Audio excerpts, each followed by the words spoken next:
you've got people like Extinction Rebellion who brought London to a standstill and have campaigned up and down the country. Caroline Brocklebank is out with some Extinction Rebellionists. I don't know if that's the correct title, Caroline, but you're out with them this morning. Morning, yeah. I mean, that gets it across, doesn't it? And they've adorned my van with various different pictures and posters. I'll just quickly read some of them out. Act like your house is on fire, because it is. System change, not climate change. Extinction Rebellion in Hull. It's got a picture of them in Queen Victoria Square. Act now, people lying on the floor, representing some of the species that have become extinct because of climate change. You get the idea. And there's various different forms of sort of protesting. They've got chalk on some of the pavements, you can see in some of the pictures. Obviously the image that you might have seen in London of the big boat as well, sort of blocking some of the roads there. And yeah, 3 of them have come out to meet me this morning. So Leanne Williams, going to ask you, why do you think protesting is the way forward? We need to raise awareness, and we need to raise it now. This is an emergency.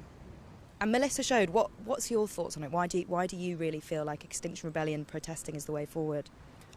We're a society of fixing instead of preventing, and I want to be part of the revolution that prevents this time. And Richard Howarth, I know you've done a lot of protesting in the past. Why do you think it is the way forward? Because obviously people find it very frustrating.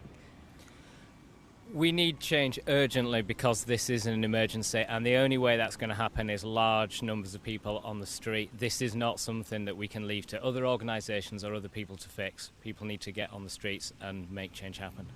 And you've got a lot of events happening. Just tell us the one that you've got happening this week. Yeah, we've got a talk this Thursday at 7 p.m. at the Octagon in Hull. That's a talk heading for extinction. There's a Northern Rebellion coming up at the end of the summer. Check out the Extinction Hull website on social media. All the information's on there. And that's the thing. They're always active. They're always out. They're always doing things, and always looking for supporters, James, which I'm sure most people that are protesting are always trying to do. Thanks, Caroline. Just one example of the forms of protests that take place across our region. I mean, you've got the protesters at West Newton, haven't you, campaigning against potential fracking there. I'm thinking about the junior doctors marching down to Hull Royal a few years ago. Or in Hong Kong, let's go a bit further afield, protesters storming the parliamentary building there with their umbrellas only last week. Tom McGivern is a freelance journalist who's reported on a number of protests over the last few years. He kindly joins us on the line now. Morning, Tom. Good morning, James. We know that there's a history of protesting being effective. You only need to look down the history books at some of those turning points.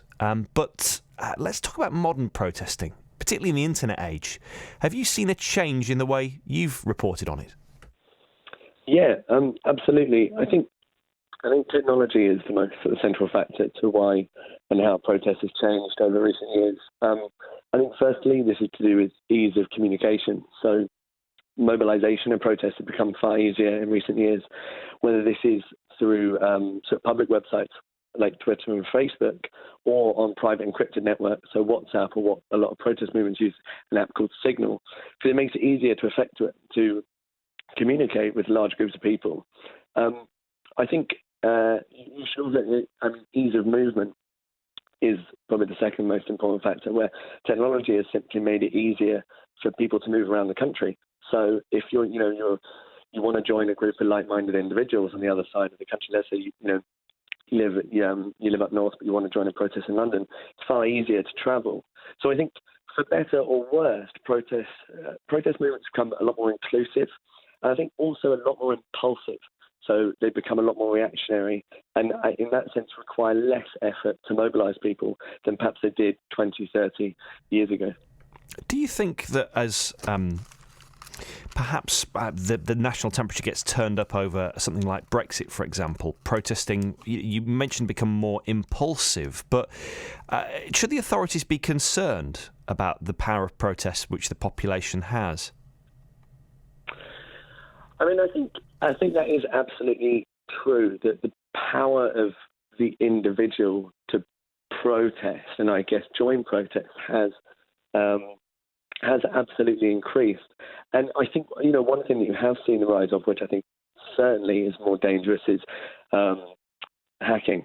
And you saw that. And I think you look at groups like Anonymous, And you see that you've seen them intervene in scenarios that most people seem like sort of acknowledged as quite positive. So during the Arab Spring, the anonymous group launched Operation Tunisia, which, for the Arab Spring in the Middle East in 2011, there were uprisings against the governments in the region. And Operation Tunisia took down government websites as a form of protesting against corruption and censorship across the country.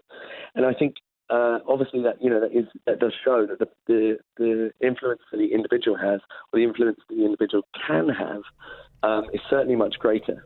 Looking back at your reporting career, what do you regard as the most successful protest of recent times? I mean, I think actually, given it's in the sort of current context, I think it's worth acknowledging the effectiveness of Extinction Rebellion and what they've managed to achieve. I mean, it coincides with the rise of social media over the last years. It really takes advantage of it. But I think also the speed at which conventional media, shares images and videos.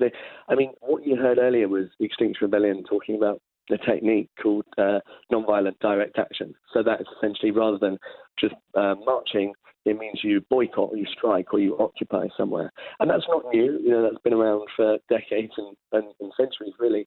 But what they use is they use a technique that creates something called a dilemma action. Now, what that means is that you create a moment, and let's say last week, Extinction Rebellion occupied a bridge in Paris. You create a moment there for the police to do one of two things. Either they leave you there, or they get involved and try and forcibly remove you. Now, by doing either of those things, in this day and age, you create a headline. And what happened was, in this case, the police used pepper spray on the protesters in France, and that video has now been viewed hundreds of thousands of times across the world. And I think using those moments in this sort of age where images and video can be shared so quickly is a really, really quick way to become very, very effective. So I think actually what you're seeing is protest movements in terms of how easily they're able to be effective, and Extinction Rebellion being a great example, are increasing.